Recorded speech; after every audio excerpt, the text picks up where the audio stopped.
merci, merci à tous d'être présents pour cette table ronde dans le cadre de la journée de la reconversion professionnelle de Transition Pro notamment.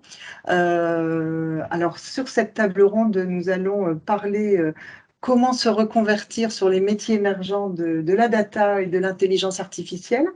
Alors, pour ceux qui étaient connectés ou présents ce matin, vous avez pu découvrir ce qu'on entend derrière l'intelligence artificielle, avoir une précision et un éclairage sur les métiers qui existent et les besoins des entreprises sur ces métiers qui sont vraiment fort demandés. Et donc, l'objectif, c'est de vous présenter cet après-midi comment justement vous reconvertir sur ces métiers. Alors, à cette table ronde, des experts de l'accompagnement et puis de la formation sur les métiers. Alors, je vous propose un petit tour de table pour vous présenter chacun avant de rentrer dans le vif du sujet. Charlène, je t'en prie. Charlène Dizir, conseil en évolution professionnelle. Je représente cet après-midi le groupement Évolution. Nous sommes établis sur tous les Hauts-de-France. Nous avons plusieurs sites, donc pour pouvoir faciliter l'accès à nos locaux, à tous les bénéficiaires, en tout cas, qui souhaiteraient intégrer un parcours de reconversion professionnelle. Darlène. Bonjour à tous, Mariam Zafati, je suis référente de parcours formation au sein de Transition Pro en France, dans les locaux de Marc-en-Baronne. Bonjour, Laurent Billot, directeur des centres de formation de Technologie et de l'AFPA sur la métropole. Je représente ici toute la filière numérique. Bonjour, Alexandre Nicolas Jacques, je suis Regional Manager à la White Code School, école de formation métier tech du numérique, avec notamment un parcours de formation en data. Bonjour, Brune Durand de Rivals, je travaille chez Simplon, je suis responsable des relations entreprises et partenariats. On travaille sur les formations sur les métiers techniques numériques et notamment on a un gros partenariat avec Microsoft sur une formation de développeur d'intelligence artificielle et data qu'on développe depuis 5 ans maintenant sur la France et depuis 2 ans sur l'île. Bonjour, je suis Frédéric Dumont. Moi, je dirige 2 écoles. Une qui traite des métiers de l'informatique et une qui va traiter des métiers du digital. Et nous avons également des parcours récemment obtenus en certification sur le domaine de l'IA et de la data. Et nous avons plusieurs implantations au niveau régional, puisqu'il y a un centre basé à Lille et un à Arras. On voit effectivement que sur la région et en termes de métiers, d'accès aux métiers, il y a de quoi faire dans notre région. Alors sur ces métiers, on a exploré ce matin les différents métiers qu'il peut y avoir et besoins en compétences. Alors sur le sujet, j'en profite tout de suite avant d'oublier. Il y a une vidéo de la Cité de l'IA qui existe pour présenter les différents métiers, l'interaction entre eux et dans une entreprise, comment ça s'organise. Donc, n'hésitez pas à aller la visionner. Donc, citédelia.org. Et puis, c'est en évidence, donc on peut pas louper ça. Donc, ça vous permettra d'avoir ces infos, puisqu'on ne va pas refaire la table ronde de ce matin. Ce qu'on s'est dit ce matin, c'est qu'effectivement, il y a beaucoup de métiers émergents, qu'on a une base en termes de compétences qui peuvent être techniques, mais aussi de soft skills. Qui sont importants. Beaucoup d'entreprises vont chercher à recruter ces personnes et ces talents. Or, la reconversion professionnelle des salariés peut être une réponse et une solution à ce besoin en recrutement. Donc, du coup, il existe des solutions, notamment à Transition Pro. Donc, je suis salariée. Alors, je vais m'adresser à Mariam, puisque elle connaît bien nos solutions. Je suis salariée. Quelle solution s'offre à moi pour changer de métier? Alors, en effet, Transition Pro, en tant que opérateur des transitions professionnelles, le rôle de Transition Pro, c'est d'informer, d'accompagner et de financer les projets de transition professionnelle. Pour cela, donc pour les salariés, il existe plusieurs solutions. En premier lieu, le PTP dans le jargon un peu courant, le PTP, donc le projet de transition professionnelle, qui permet à un salarié de suivre une formation tout en ayant un maintien de la rémunération pendant la formation. On a aussi évidemment la VAE, donc la validation des acquis de l'expérience, qui permet d'obtenir une certification de l'expérience et des compétences professionnelles acquises tout au long du parcours professionnel. Et puis pour les salariés démissionnaires, il est possible de démissionner pour un projet de création ou un projet de formation de reconversion, tout en bénéficiant des allocations chômage. Voilà, alors on ne va pas entrer dans le détail parce que ce n'est pas l'objet de la table ronde, mais évidemment, pour chacune des solutions, il existe des conditions, des modalités, et j'invite évidemment chaque salarié à se rapprocher de l'antenne Transition Pro la plus proche de chez lui.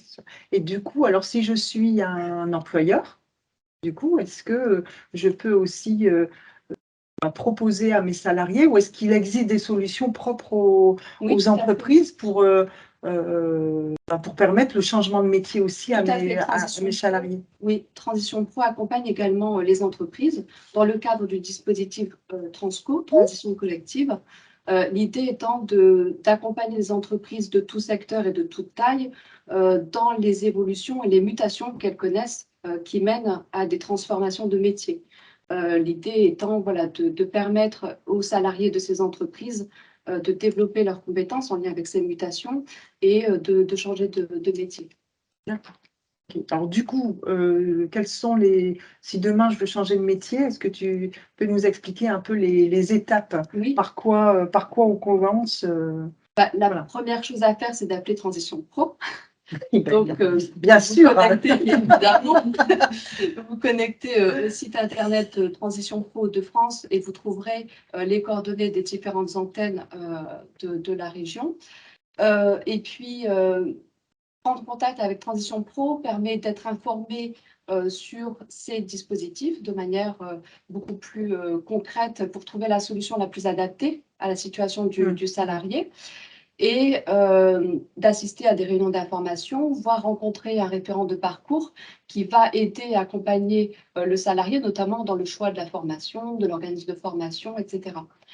Néanmoins, si le salarié a besoin d'avoir une réflexion plus en amont, plus approfondie, d'un éclairage vraiment sur le projet professionnel, il existe un service qui est gratuit, qui s'appelle le CEP, Conseil en évolution professionnelle, qui là, avec nos partenaires, notamment du groupement Évolution et de l'APEC, permet de travailler vraiment sur la partie amont, la réflexion au projet professionnel.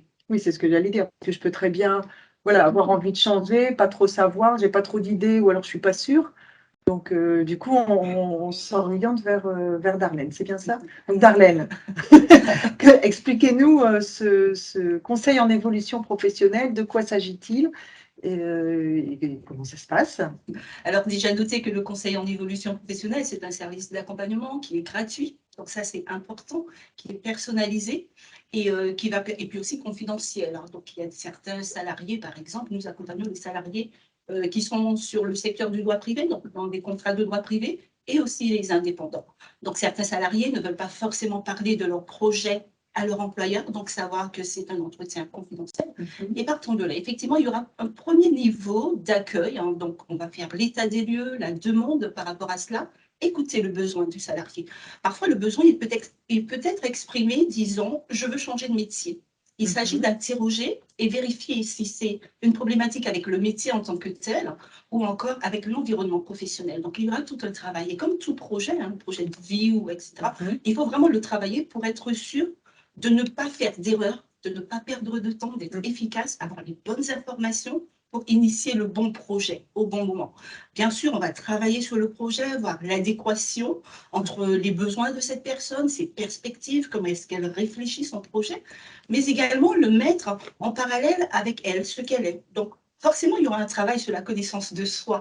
Ce travail sur la connaissance de soi va permettre de mettre en avant les valeurs de ces personnes, identifier quel est son modèle aussi d'apprentissage, puisque en fonction du projet, il peut y avoir plusieurs pistes de formation. Est-ce une formation plutôt académique? Est-ce plutôt une formation plutôt professionnelle? Chacun a sa méthode et son modèle qu'il préfère pour apprendre. Donc, partant de là, effectivement, on va faire tout ce travail, construire, co-construire plutôt, puisque l'objectif non plus du conseiller en évolution professionnelle n'est pas d'imposer une stratégie, mais plutôt de pouvoir proposer plusieurs pistes, plusieurs stratégies et permettre à cette personne effectivement de s'investir. Plus on est acteur de son parcours, plus on investit. Donc l'idée, c'est de pouvoir répondre aux questions, donner un niveau d'information, on va dire, le plus exhaustif que possible et des informations fiables surtout, et toujours travailler bien sûr en parallèle avec Transition Pro. Oui, c'est ce que j'allais dire, c'est un binôme important. Donc nous, on va initier toute cette partie identification du projet, confirmation du projet. Vous savez, quand on parle d'un métier, on a des fiches métiers. Les personnes vont s'arrêter sur des fiches métiers. Elles vont idéaliser un métier. Il s'agira bien sûr après de mettre en parallèle quelle est la réalité et en interrogeant des professionnels qui exercent le métier, on a une idée beaucoup plus concrète de la pratique du métier ou même aller faire des immersions, on va les encourager dans toutes ces étapes-là.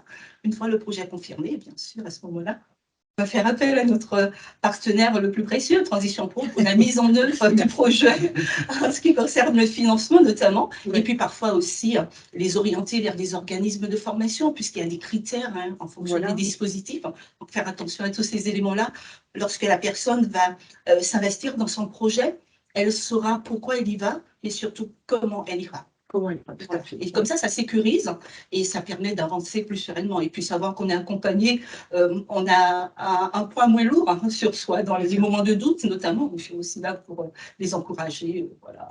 Et donner un coup de boost. Des fois, c'est pas toujours simple. Oui, c'est important parce que quand on est en réflexion et en cheminement, on a besoin aussi d'avoir, d'être aussi, j'irais, porté et d'avoir des éclairages qu'on voit plus forcément soi-même. Alors du coup, voilà, le projet est travaillé, prise de contact avec Transition Pro également, puisque il y a une demande qui est faite et donc qui est. Oui, quelle que soit la solution choisie, c'est la commission paritaire régionale qui examine les dossiers. Et la commission qui se réunit régulièrement le fait au regard de 3 critères qui sont importants et incontournables. Elle examine la cohérence du projet professionnel, la pertinence aussi du parcours qui est envisagé et les perspectives d'emploi à l'issue du projet. Donc vraiment, ces 3 critères sont incontournables et fondamentaux dans l'examen par la commission paritaire, d'où voilà, la nécessité de bien réfléchir son projet professionnel et de faire appel à Transition Pro pour monter son dossier qui sera, lui, présenté en commission. Oui, donc si on rapporte effectivement à notre sujet, notre focus sur les métiers d'Ataïa, on travaille le projet, on cible un peu plus. Alors déjà, on peut avoir, ce matin, j'ai échangé, comme on est en journée porte ouverte, il y avait du monde ce matin et ce midi, j'ai échangé avec une dame qui disait, moi j'ai deux idées. Voilà, donc c'est le CEP qui va travailler le projet, qui va pouvoir orienter déjà un peu en termes de formation, avec le référent parcours formation de Transition Pro, et puis les acteurs aussi incontournables, les organismes de formation, qui vont être là aussi pour sur la pertinence du parcours, l'individualisation aussi, et de vérifier les prérequis pour arriver sur ces métiers. Alors, du coup, je me dis, parce qu'on entend beaucoup de choses sur ces métiers, il y a quand même beaucoup d'idées reçues, d'a priori. Alors, je vous propose peut-être de mettre à mal ces idées reçues et puis que vous puissiez nous expliquer au travers des formations que vous proposez si ces idées sont vraies ou pas, ou oui ou pas, d'ailleurs. Alors, première idée reçue, ce qu'on entend souvent, oui, mais de toute façon, il faut avoir un profil d'ingénieur pour s'orienter et pour être sur les métiers de la data et de l'IA ou du numérique au sens large. Est-ce que c'est le cas aujourd'hui? Est-ce qu'on on peut trouver dans chacun les organismes que vous représentez? Est-ce qu'il y a des niveaux différents? On peut peut-être présenter ça. Déjà, Allez, chacun, on commence qui veut. Voilà, je pense qu'il faut démystifier un peu les choses quand on parle d'intelligence artificielle. Et il suffit d'écouter les entreprises, et elles se sont exprimées ce matin. Déjà, il y a un point important, et si on évolution professionnelle le font, c'est que ça va matcher si vous aimez bien ce que vous faites. Et en fait, le premier critère que demandent les entreprises, c'est pas la compétence technique.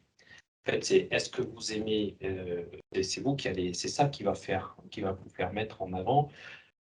Et derrière, les deux autres points, c'était travailler en mode agile, et puis les soft skills, effectivement. Travailler en équipe aussi. Travailler en équipe, voilà. C'est déjà ça qu'il faut retenir avant la technique pure, je vais dire, puisque ça, si vous êtes vraiment, si vous avez envie d'évoluer dans ce métier, il existe aujourd'hui de nombreuses choses qui existent même en amont, etc. Enfin, il y a plein de sites en ligne.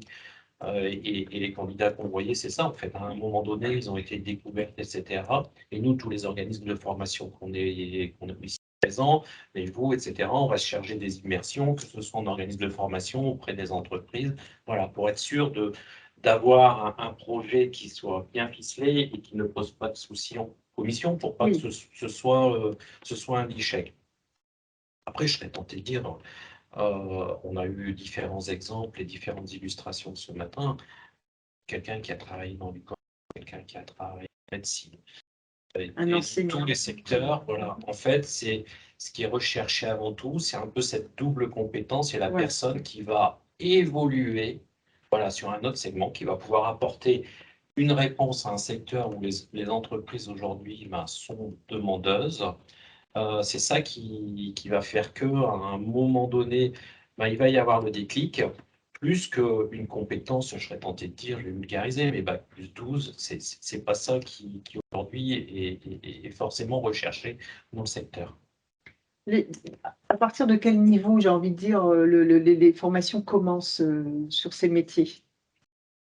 Enfin, nous, de notre côté, à la One Code School, on n'a pas de prérequis au niveau du diplôme. Notre seul prérequis, en fait, c'est avoir 18 ans et la motivation. Nous, mais on s'est vraiment aligné aux entreprises aussi. Hein.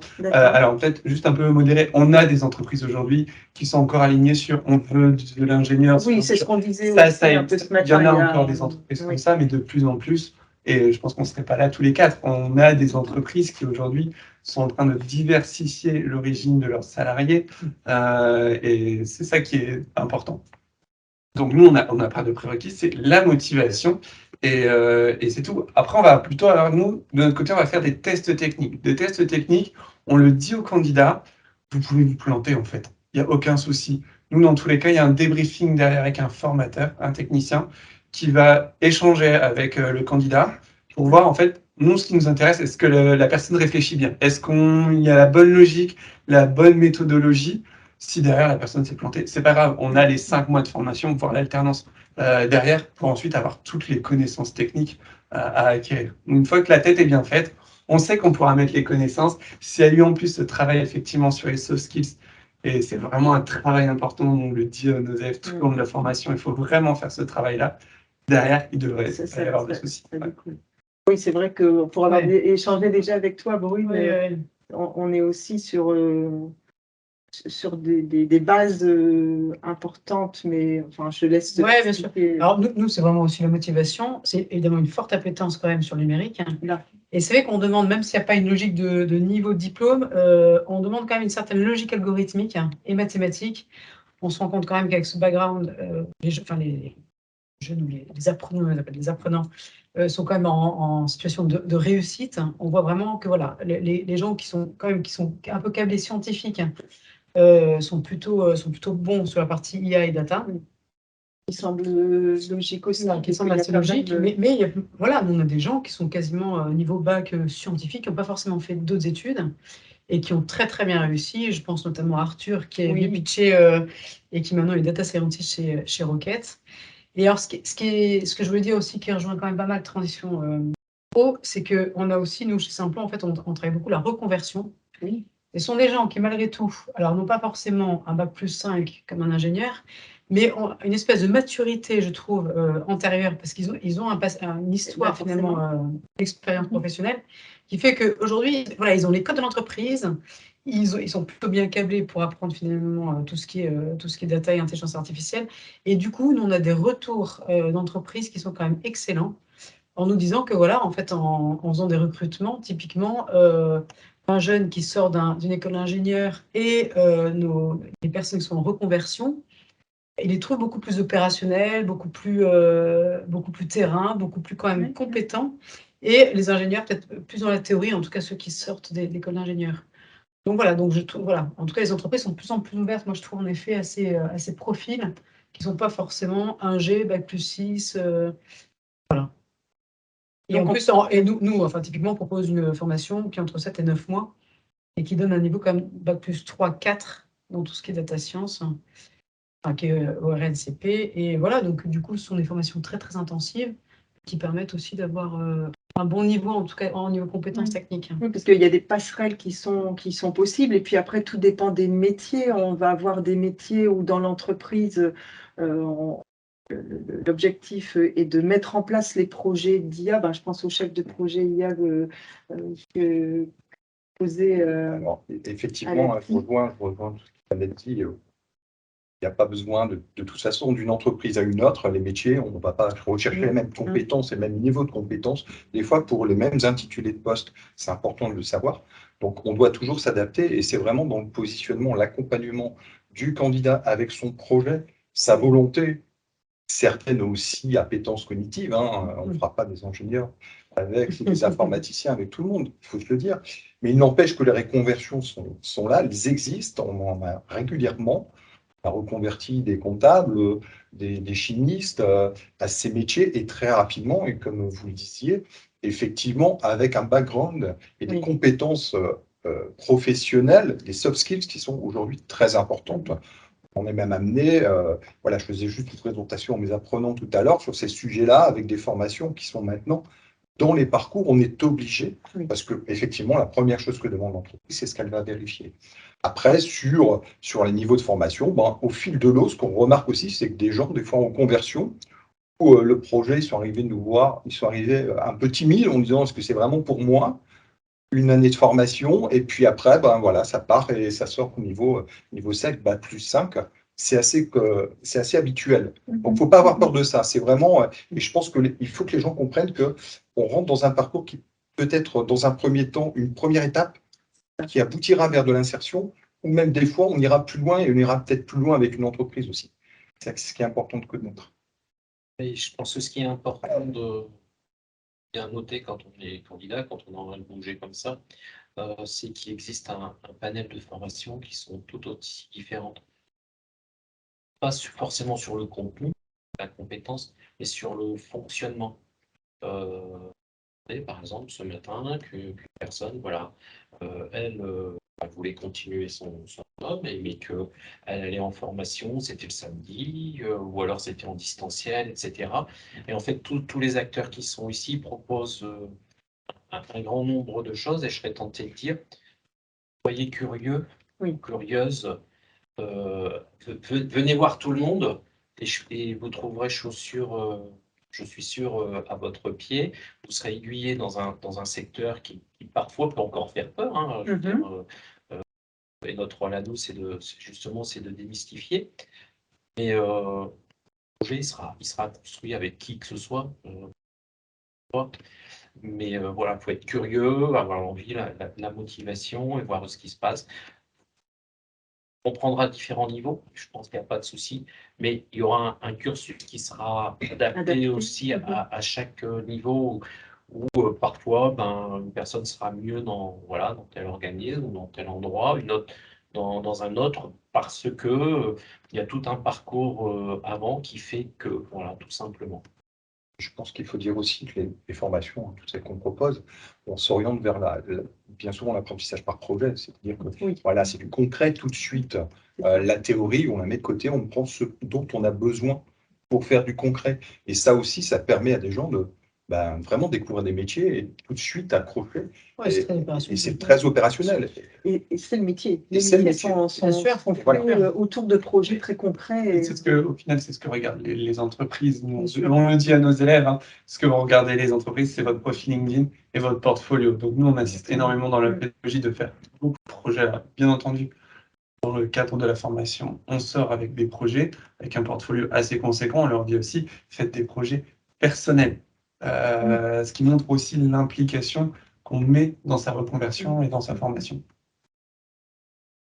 Et parfois aussi, ils auront la chance de travailler directement sur des projets d'entreprise, parce que les entreprises, elles sont demandeuses aujourd'hui sur le secteur, elles viennent nous voir et apporter nous-mêmes des challenges, etc., qui font que on voit vraiment les mains dans le cambouis et on voit vraiment ce qu'est le métier, comment on travailler en équipe, etc.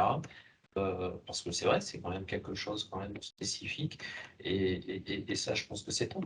Et sur des vrais projets, Ouais. on en avait échangé aussi, où les entreprises viennent vous voir en disant voilà. Les sujets qu'on applique pendant les séances d'enseignement et vraiment avec une interaction avec les entreprises, c'est-à-dire que l'apprenant va pitcher devant les entreprises qui est leur réel client, hein, Oui, ce qui est sûr. Donc on les met en situation réelle, c'est ce qui est important.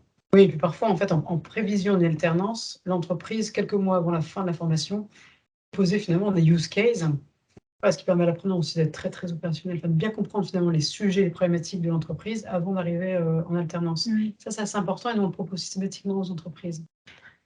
Puis c'est vrai qu'on n'en a pas parlé, mais il y a des passerelles je parlais de passerelles à la fois en termes de niveau de formation, mais il y a aussi des passerelles qui peuvent se faire pour poursuivre, parce qu'il faut penser aussi financement et il y a différentes solutions, même en amont de transition pro, avec le CPF ou même avec son entreprise. Hein, là, j'ai échangé avec une entreprise où le projet est sur 2 ans, l'entreprise va prendre une partie. Enfin voilà, il y a vraiment moyen de... Des choses comme la VAE qui permettent Absolument, de valoriser un certain nombre d'acquis aisément sans forcément partir sur des choses très, très lourdes aussi. Oui, c'est comme disait Marianne.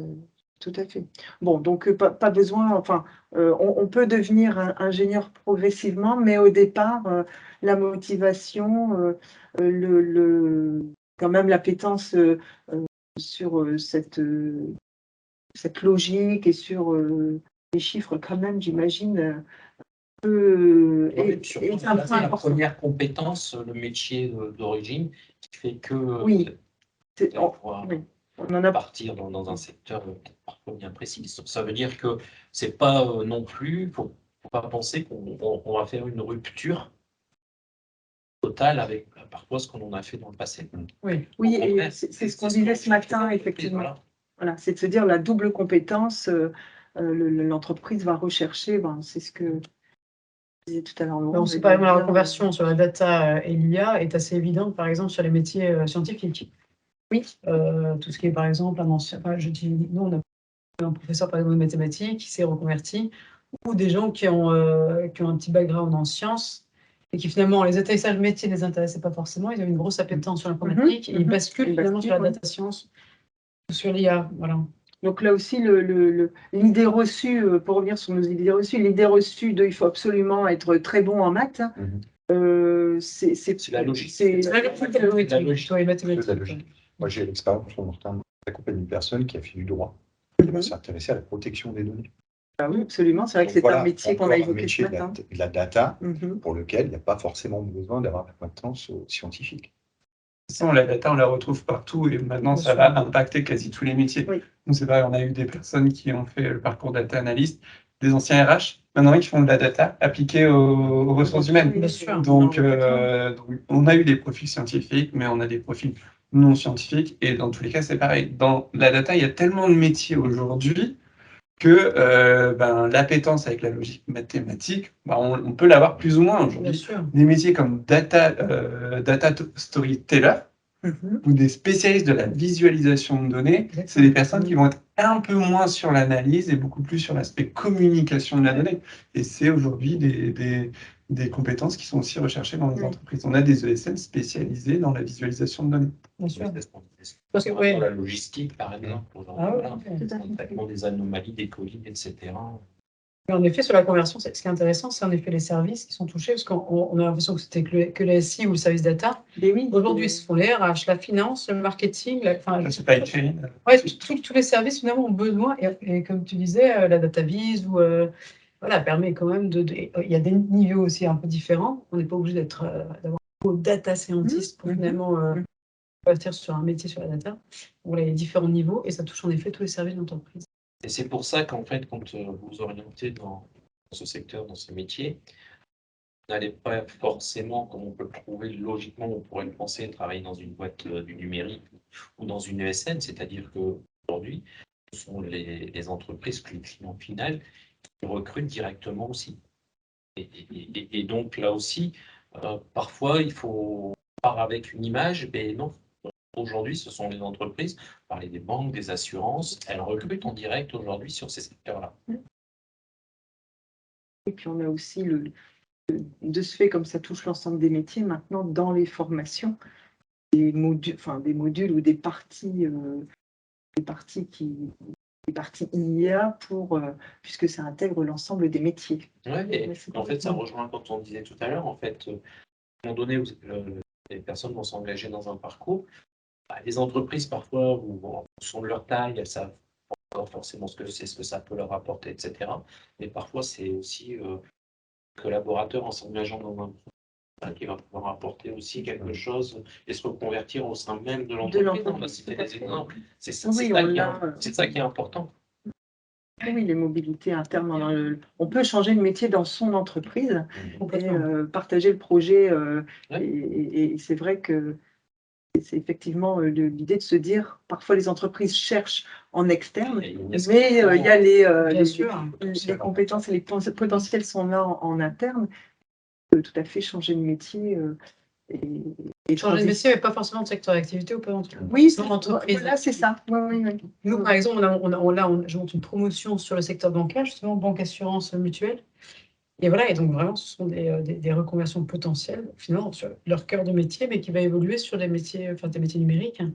Et ils restent quand même avec leur background, finalement, avec l'assurance, banque. C'est un plus, vraiment. C'est un plus. Oui, tout à fait. Alors du coup, autre point qu'on entend souvent, c'est les formations, elles sont longues. Elles sont longues, ces formations, parce qu'il y a beaucoup à apprendre, c'est tellement compliqué. Ces métiers sont tellement compliqués. Globalement, les formations, elles sont sur quelle durée C'est 3 mois à 1 an, en fonction des dispositifs de formation qui sont proposés. Effectivement, il y a des premières formations qui permettent aussi de découvrir, de s'insérer et de pouvoir continuer. Mais voilà, 3 mois peuvent suffire des fois à accompagner quelqu'un sur une transition vers le métier du numérique. Oui, tout dépend aussi, comme on disait,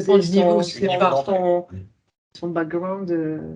Nous, c'est plutôt 7 mois. Nous, on a souvent des SAS préparatoires sur le langage de programmation Python, sur 2 mois, qu'on a parfois se faire financer par différentes formations, un autre ou autre. Et après, on a 7 mois de formation intensive, mais vraiment très, très intensive. Donc, en fait, ça fait 9 mois. Oui. Et nous, on trouve quand même que c'est un bon format quand même, parce que c'est voilà, quand même assez dense. Et puis, on est sur une pédagogie très active. Oui. Et donc, via des use cases, et on enquille des use cases pour vraiment être très opérationnel. En fait, je pense que c'est la personne, c'est l'individu qui va déterminer la durée de sa formation. On l'a dit tout à l'heure, à la limite, vous commencez par des premiers modules comme ça de découverte, ou autre. Et puis peut-être qu'après, vous partirez etc. Ce qu'il faut se dire, c'est que tout est possible, mais ça part de la construction d'un projet qui est bien précis. Après, oui, comme collègue, on va aller de 3 mois à 1 an, parfois même plus. Je pourrais tenter de dire. Et chacun va trouver chaussure à son pied. Ce qui est important, je vais tenter de dire, voilà, c'est d'aimer ce que l'on fait, c'est la motivation. Et je serais tenté de dire, à partir de ce moment-là, on va voir que finalement, au bout du le timing, il se raccourcit, quoi, Oui, naturellement. au final, à un objectif en y allant Voilà, petit c'est à ça. petit. Et puis, on est dans un secteur où certains seront à l'aise dans certains segments, moins à l'aise dans d'autres, etc. Et en fait, on arrive vraiment sur une hybridation, en fait, et sur une individualisation du parcours de formation. Parler des cas donnés par les entreprises, mais aussi des parcours d'entreprises qui peuvent jalonner la formation, vont aider aussi à orienter le projet, parce que le projet de départ peut évoluer aussi. On a énormément de gens qui arrivent des fois, des plus jeunes, avec des prérequis aussi sur leur formation, et ça évolue de manière significative pendant le parcours. Voilà, il faut se dire que tout le monde était logé à la même enseigne, avec des inquiétudes, des interrogations, et des fois des idées reçues, on en parle tout à l'heure, concret. Et je pense que ce qui est important, mais tous d'accord ici, je pense, autour de la table, c'est que on n'est pas dans un phénomène d'école, on est sur du pratique. Dès le départ, ça c'est important. Oui, c'est pas un enseignement descendant. Voilà, ça n'aurait aucun but, etc. Voilà. C'est-à-dire que vous allez être acteur aussi de la réussite, vous allez être moteur de cette réussite, et ça, je pense que c'est important, et ça rassure, ça mérite de rassurer aussi les personnes qui veulent parfois basculer, parce qu'en fait, finalement, vous allez continuer en mode entreprise. Hein. Voilà. C'est pour ça qu'on arrive à condenser en quelques mois des formations. Donc, parfois, on a des personnes qui nous disent, mais comment on arrive? Et en fait, on leur dit, bah, non, justement, nous, c'est vraiment dans notre ADN, on veut se démarquer de l'école et ne plus avoir les codes de l'école, justement. Et on est en pédagogie inversée, enfin, déjà mis sur notre campus, on enlève ses chaussures de la white pour se sentir comme à la maison. Et voilà, si bien que nous, des data analystes, en 5 mois, on peut les former. Et on a même, l'insertion est beaucoup plus élevée sur de la data que sur du développement web. Où là, dans le développement web, au bout de notre formation de 5 mois, on a beaucoup de stagiaires. En data, là, j'ai une formation qui a commencé en septembre. Mes premiers CDI sont signés. Ah, Donc, oui. cette semaine, j'ai appris, j'étais très content. Mais voilà, donc on peut Alors avoir qu'ils sont voilà, juste, ils ont d'être encore, là, on a une formation, ils ont encore 2 mois et Ah demi oui. de formation. Mais parce que les entreprises ont repéré les soft skills, et ont repéré une double compétence, une double casquette. Donc, et en fait, les entreprises veulent parier sur des profils aujourd'hui. Sur les métiers en forte tension, de toute façon, il y a beaucoup de demandes. C'est ce qu'on voyait effectivement ce matin. Alors, je voulais rebondir, mais ça y est, l'idée m'est sortie de la tête. Ça arrive, mais on parlait entreprise et du coup, en termes d'entreprise, on a l'image souvent que ces métiers, on les retrouve que dans les grands groupes et que ce sont uniquement les multinationales, qui recrutent ce type de profil. Quel retour, notamment sur les CDI, enfin les contrats qui peuvent être proposés à l'issue des formations? On le disait tout à l'heure, sur la partie informatique pure, on a vu l'explosion type d'entreprise. On travaille énormément avec des ESN, des entreprises. C'est plus le cas aujourd'hui. On travaille avec des menuisiers, on travaille avec des commerçants, on travaille avec un tas de monde qui viennent chercher ces compétences-là. Et on pousse aussi les jeunes, et des fois les moins jeunes, à s'interroger sur ces projets-là, parce que ce sont tout à fait pertinents et des fois avec beaucoup plus de polyvalence, donc de compétences transférables aussi beaucoup plus larges. Donc oui, effectivement, je pense que toutes les entreprises s'ouvrent au monde du numérique, du digital et de l'informatique. Y compris les collectivités Oui, aujourd'hui. tout à fait. Aussi. Je veux dire, aujourd'hui, simplement des impôts, etc. Il y a énormément d'analyses et de recherches pour les fraudes. On parlait tout à l'heure des mutuelles. Oui. Voilà, je veux dire, le secteur, il est vraiment très large, il est très grand. C'est vrai qu'on peut se dire qu'aujourd'hui, c'est pas forcément la préoccupation, c'est vrai, du petit artisan, parce qu'il n'y aurait pas forcément les moyens. Mais après, au niveau des TPE, des PME, voilà, c'est envisageable, parce que c'est une source de développement. C'est une source de développement. Toute entreprise qui génère de la donnée potentiellement. Eh ben oui. En fait, c'est ça. Donc Non, en fait, ça devient la préoccupation quand même de toutes les entreprises Après, forcément, on trouve des services data plus importants dans les grosses entreprises que dans les petites. Après, je pense que même la TPE ou la PME, on est se poser la question de savoir comment il va gérer ces données. Et il va peut-être prendre un temps partagé d'un data scientist ou de... Oui, ou même. Mais c'est vrai que voilà, on trouve moins de services importants sur ces petites entreprises, mais je pense que voilà, en tout cas, ça devient un sujet prédominant pour les entreprises. Il y a des cabinets de conseil aussi pour les Ouais. PME et ces Sûr. entreprises Et on a aussi, forcément recrutent. à côté sûr. tout un tas de startups Oui. qui génèrent des services liés à l'intelligence artificielle. Alors nous, on est basé à la technologie, on Oui, les connaît. en plein dedans. Typiquement, Diagrams Technologies, ils font de la maintenance prédictive en combinant des données issues de la production, de la machine, de la consommation, etc., pour faire de la maintenance prédictive. Ben voilà, typiquement, ça peut être des grosses industries comme des petites industries qui n'ont pas forcément effectivement les moyens d'embaucher un spécialiste en intelligence artificielle ou ce genre de choses et qui peuvent faire appel à des startups qui arrivent à mettre des services de manière ultra rapide. Et là, c'est aussi une belle opportunité pour les personnes qui se reconvertissent dans ces métiers. Oui, et puis il y a déjà on en a pas mal parlé ce matin.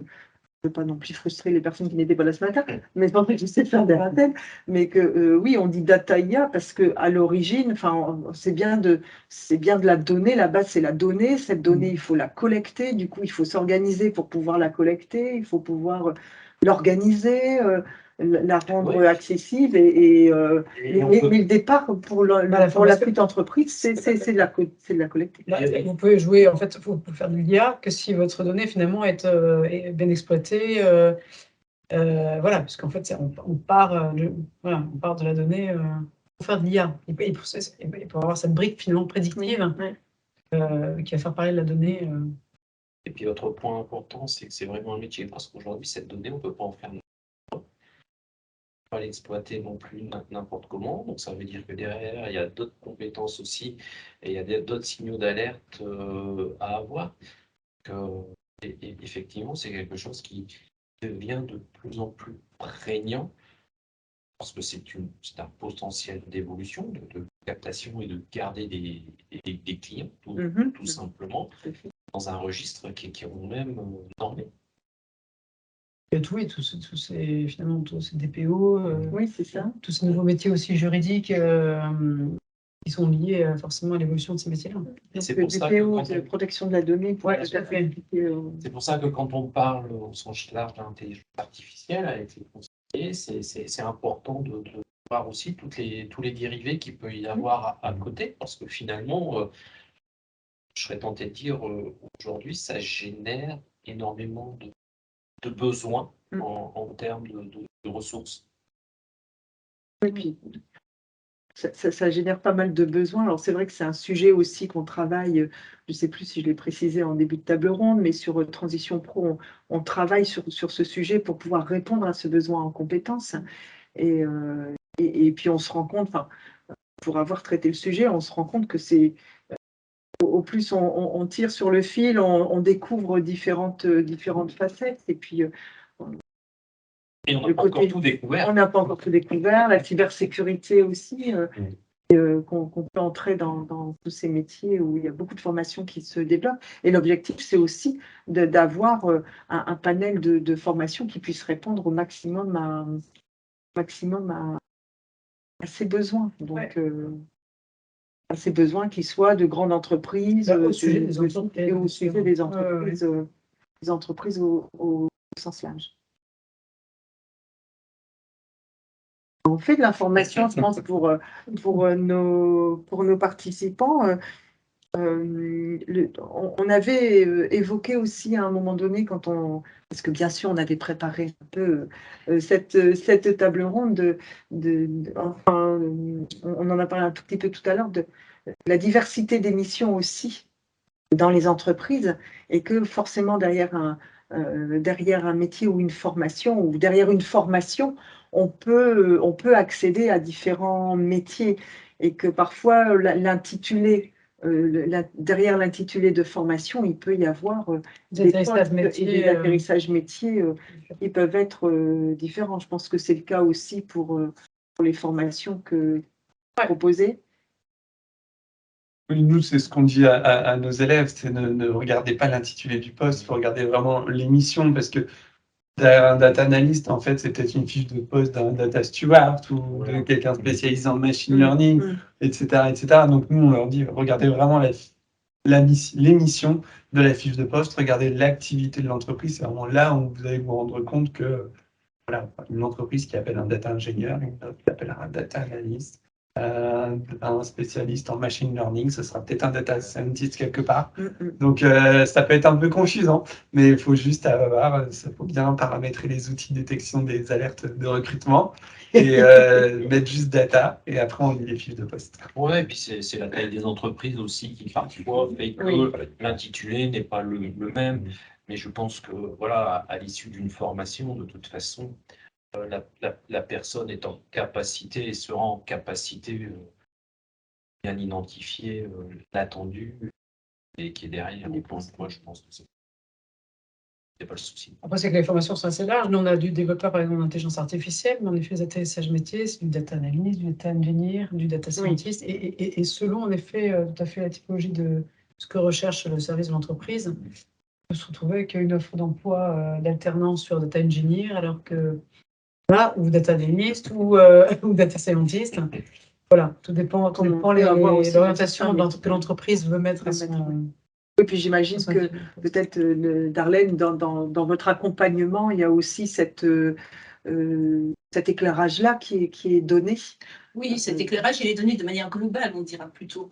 Dans tout état de cause, on va leur proposer de se rapprocher des organismes de formation qui sont les experts par rapport à cela, histoire de ne pas donner d'informations qui soient fausses ou a priori ou approximatives en fonction de ce qu'on a comme connaissance. Autant je reste toujours persuadée sur le fait que, et un peu Alexandre le disait tout à l'heure, plus l'intérêt il est grand par rapport à ce que je fais, mieux je pourrais donner du sens à mon activité. Et là, je vais aller dans un parcours de formation où je n'aurai pas cette impression de devoir apprendre pour avoir un diplôme, mais vraiment être dans une curiosité intellectuelle qui va m'amener à aller chercher, rechercher et peut-être aussi identifier tous ces parcours qui peuvent être proposés. Et puis, voilà, ça devient aisé. Et c'est pour ça que les personnes qui sont en reconversion réussissent parfois bien mieux que leur parcours initial de formation. Parce qu'à l'époque, c'était, voilà, il te faut un diplôme et tu fais comme cela. Là, maintenant, c'est un choix sur quelque chose pour lequel j'ai trouvé du sens et j'ai de l'intérêt. Et puis, les organismes de formation leur présentent tous les parcours de manière tellement intéressante qu'ils ne peuvent qu'adhérer. Après, ils ont vraiment un choix grand. Et en fait, ce que disait l'entreprise, à la limite, aujourd'hui, effectivement, parce qu'il y a une telle pénurie aussi sur le marché, ils aiment ces parcours en reconversion parce qu'ils apportent des compétences complémentaires. Ce qu'il faut se dire, c'est que malheureusement, il n'y a qu'une chose qui va être distinguée au moment de l'embauche, c'est la question du salaire. C'est ce qu'on a vu encore ce matin, mais qui se rattrape très vite aussi au fur et à mesure de la progression dans l'entreprise. C'est la seule distinction. Sinon, aujourd'hui, effectivement, les entreprises, beaucoup se tournent vers ces parcours en reconversion. Et après, il y a elles-mêmes, c'est ce qu'on nous dit, hein, il y a des POI, etc., qui ont lancé, qui montrent que vraiment, elles ont envie d'avoir des nouveaux profils ou parfois d'utiliser leurs ressources en interne. Oui, de toute façon, avec le conseiller en évolution professionnelle, pareil, c'est les interpeller, les sensibiliser. Il y aura cette perte de salaire. Donc, quand la personne va s'engager dans son projet, ça sera en toute connaissance de cause. Et beaucoup de personnes se disent, moi, je préfère perdre en salaire, mais gagner en mieux-être, en bien-être, et puis surtout trouver de l'intérêt dans ce que je fais et du sens dans ce que je fais. D'aimer tout ça. Voilà. Et puis, sachant que sur ce type de métier, on progresse rapidement. J'allais dire, l'évolution de salaire, il y a un tel besoin. Voilà. Exact. Lors des enquêtes métiers, ils ont des retours des personnes qui ont commencé avec un salaire et rapidement, ils ont évolué. Donc, tout cela permet de sécuriser, se dire, OK, moi j'y vais. C'est vraiment cet intérêt pour l'activité. Désormais, on ne fait plus un métier par opportunité, mais vraiment par choix. Par choix. Et ça, c'est important. Du coup, les clés pour réussir sa reconversion, on l'a vu, hein, déjà, c'est l'accompagnement. Donc d'abord dans le projet, on a vu aussi l'accompagnement après en termes de financement avec les équipes de transition pro, notamment sur alors que ce soit projet de transition professionnelle, la VAE. Il y a des dispositifs aussi pour les entreprises, hein, on accompagne aussi les entreprises. Et puis après, la clé de la réussite, c'est de trouver le parcours qui est adapté, alors aidé par les différents acteurs, mais on peut avoir des formations à différents niveaux, des passerelles sont possibles, et je pense qu'il y a un point qui est important aussi, pour l'entendre régulièrement, où les personnes ont parfois peur en reconversion et de se dire oh, je vais reprendre les cours, enfin, voilà, d'avoir un peu cette idée de se dire je vais me retrouver derrière une chaise. Et en fait, non, vous avez bien démontré que, notamment sur ces métiers, on est vraiment sur du mode projet avec des cas précis, des cas réels. Ça peut être des entreprises qui confient des projets et on est direct dans le travail en équipe, hein, on en parlait. Et donc. J'aimerais que cette approche fait partie de la formation, parce que c'est comme ça qu'ils vont travailler demain. Donc ça a du sens. Et c'est ça. Et puis c'est ce qui nous est demandé par les entreprises. Et encore une fois, effectivement, il faut vraiment démystifier cette histoire de niveau.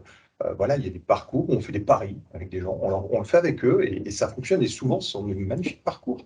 À la fin, ils arrivent et ils sont reconnaissants, mais nous, on a juste fait notre travail. C'est eux qui ont travaillé et qui se sont réinsérés. Mais bon, tout l'accompagnement qui est ici proposé permet vraiment de sécuriser et d'accompagner ces personnes, quoi. On sort d'un système académique comme on a tous pu le connaître il y a quelques années. Ça, c'est en train de tomber, c'est pas mal. Parce que on fait de belles choses.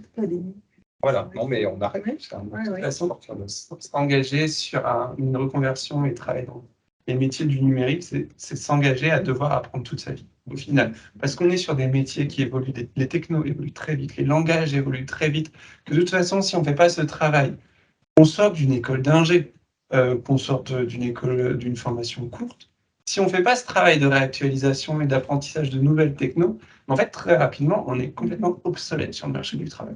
Aujourd'hui, les entreprises ont bien compris, puisqu'elles offrent des accès à Udemy, ce genre de choses, à plein d'outils pour se former. Donc, dans tous les cas, le message à transmettre, c'est concrètement, il va falloir apprendre toute votre vie dans ce genre de métier. Nous, c'est ce qu'on dit à la Wildcode School et c'est la première chose qu'on leur dit en entrant.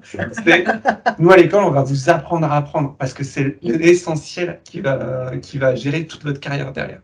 Le message est passé, je pense bien. Faut pas focaliser parfois, par exemple, sur un langage, etc. Ce qui est important, c'est ça. Oui, après, on est sur de la technique. Hein. C'est vrai que apprendre un langage, on parle de Python, on parle de... Je ne maîtrise pas, mais alors du coup, c'est vrai que là encore, dans les idées reçues, on se dit oulala, mais finalement, c'est un apprentissage technique qui va s'apprendre comme certains gestes dans d'autres. Tout à l'heure, on a eu un exemple où quelqu'un qui vole, non, pas du tout. Ça tombe bien, parce que je connais plus.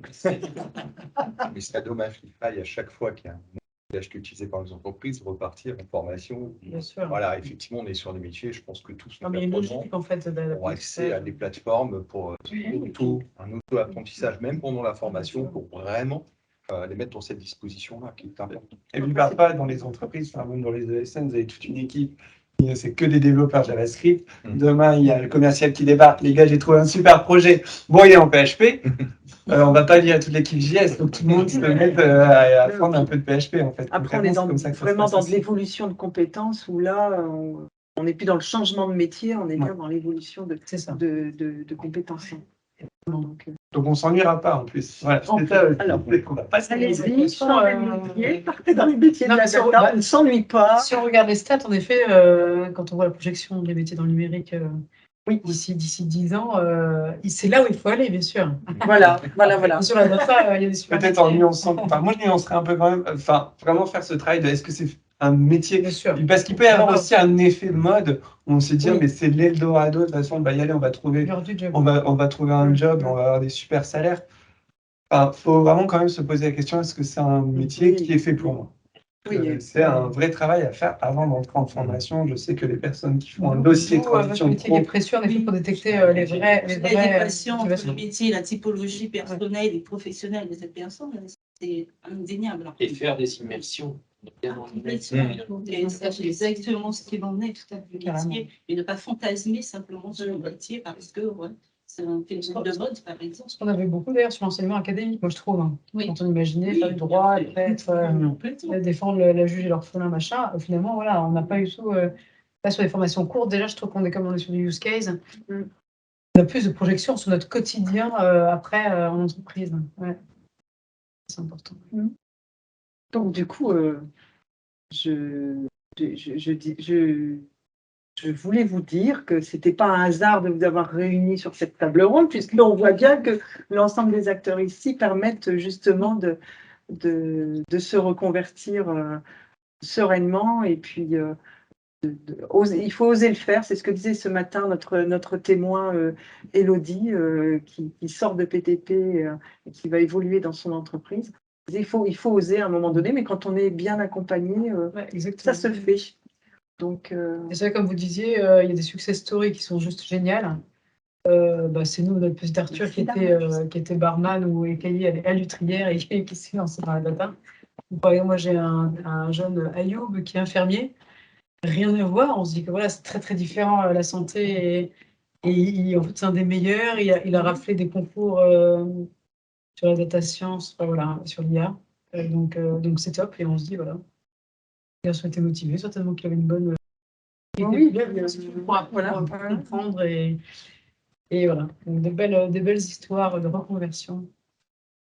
et oui, c'est possible. Et puis, c'est le message qu'on avait dernièrement encore sur notre site, c'était le plus dur a été d'y croire, se reconvertir, le plus dur a été d'y croire, Ouais. parce que finalement, après, une fois que c'est enclenché, ça fonctionne.